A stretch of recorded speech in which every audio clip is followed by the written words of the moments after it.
ሆድሽ ምን ሆኖ ነው እንደዚህ ትልቅ የሆነ?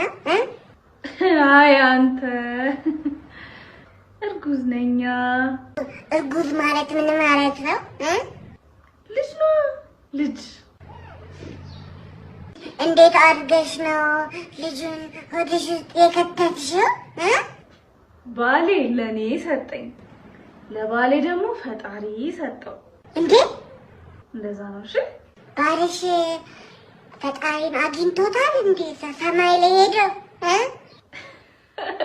አይ እንደዛ ማለት አይደለም። ባልሽ አምጥቶ ለአንቺ ሲሰጥሽ ከዛ አንቺ ደግሞ ልጁን ዋጥሽው?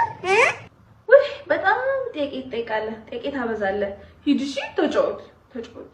ምን እየሰራ ነው ልጁ ግን ወዲሽ ውስጥ?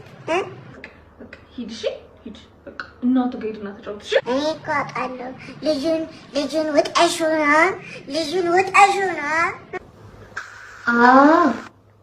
ለምን እንደዋጥኩት ደግሞ ልንገርህ። እንደዚህ እንዳንተ ብዙ ጥያቄ እየጠየቀ ሲያስቸግረኝ ይዤ ዋጥ አደረኩት። ይህን ጥያቄ መጠየቅ ካላቆምክ አንተንም እወጣለሁ።